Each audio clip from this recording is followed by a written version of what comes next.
At 3 a.m., you don't look behind you, not because you're scared, because you don't want to know. Here's what nobody tells you about that moment. Scientists figured something out about this. We'll get to it in about 4 minutes. But first, you need to understand something about what happens inside you the second the light goes off, because it's not what you think, what it says about you specifically, stranger than anything you've been told about fear. The moment darkness hit, your brain doesn't relax. It switches mode, not metaphorically. Literally. In 2018, Michael Davis at Emory University published a study, Biological Psychiatry Journal. His team had studied fear for 30 years, and they found something nobody expected. Two completely different systems run fear in your brain. The first is fast, explosive. Something startles you. Your body reacts instantly. It's over in seconds. The second kind is different, slower, deeper, older. They called it sustained fear. And it doesn't need a trigger. It just needs darkness. It runs through a region deep in your brain, the bed nucleus of the stria terminalis. Older than language, older than memory. When light disappears, this region fires. Not because something threatened you, not because you heard a sound, because your brain can't confirm safety. Think about what that means for you tonight. You're in your own bedroom, a room you've slept in hundreds of times. Every shadow, every corner, every sound. Nothing has changed since this morning. The light goes off, and your brain treats that room like an open plain. 40,000 years ago, no walls, no locks, no guarantee. It defaults to threat. Not because you're irrational, because you're wired correctly. Your brain isn't broken in the dark. It's doing exactly what it was designed to do. What kept every ancestor you have alive, long enough, far enough, to become you.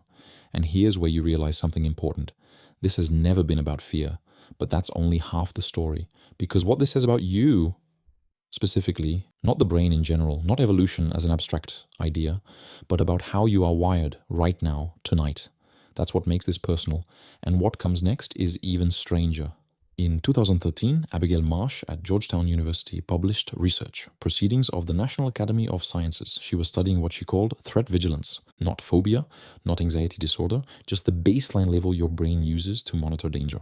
Even when you believe you're completely safe, here's what she found about you specifically, even if you call yourself calm, even if you've never had a panic attack, even if you fall asleep in 10 minutes every night. Your amygdala still spikes in low light conditions. It fires before you notice anything.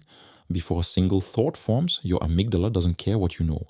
It cares what it can see, and when it can't see, it calculates automatically, constantly, without your permission. Beneath every rational thought you've had today, beneath every "I'm fine," beneath every "I'm not scared." Now think about the last dark hallway you walked. You moved a little faster. Maybe you didn't look to your left. That wasn't anxiety. That was precision.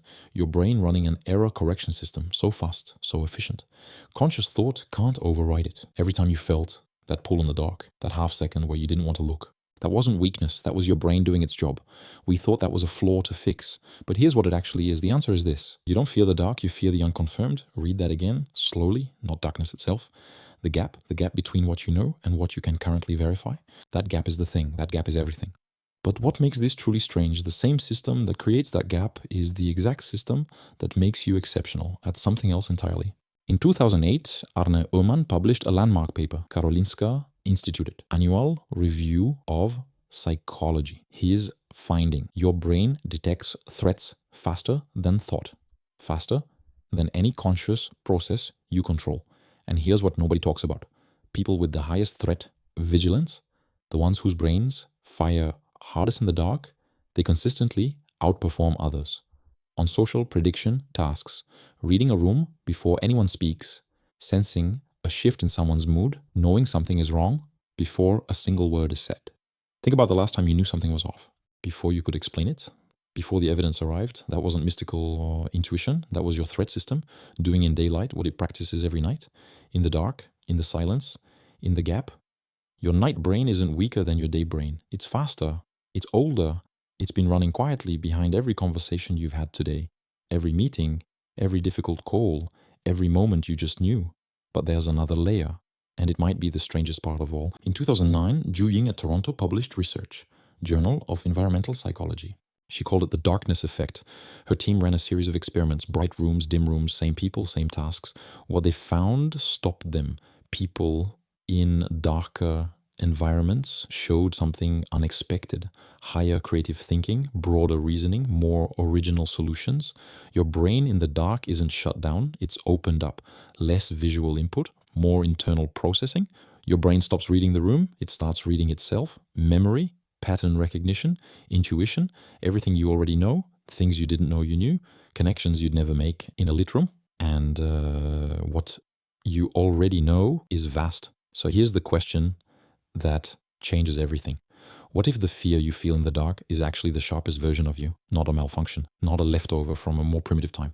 What if it's the moment your brain stops outsourcing, stops relying on the world to tell it what's safe, and starts working from the inside out? Think about how you actually function in darkness. You don't freeze, you adjust, you listen harder, you slow down, you reach out. In 2020, Lisa Feldman Barrett at Northeastern University published research, Trends in Cognitive Sciences. Her finding changed how scientists define fear. What you call fear is not a fixed emotion, it's a prediction. Your brain builds it in real time from your past, from your body, from everything you've ever learned about danger. It's not retrieved, it's constructed, fresh, every single time. No two experiences of darkness are the same because no two versions of you are the same. Your brain builds the model from you, from who you are right now, from what you've lived, what you've lost, or what you've survived, which means your experience in the dark isn't one thing happening to you. It's your brain building a model of a world it cannot see, using everything it knows, everything it's learned, everything you've survived. And the model updates constantly. You get up, you move, the information comes in, the model shifts. That's not primitive. That's predictive intelligence without a visual feed. Every app on your phone is trying to do this. Every algorithm, every recommendation system trying to anticipate without seeing. Your brain has done this since before language, before tools, before fire, before you had a word for dark or safe or fear, and it hasn't stopped. So here's where you are now. You're not afraid of the dark. You've never been afraid of the dark. You're afraid of the gap, that second between losing information and getting it back. The moment your brain says, I don't know what's out there yet.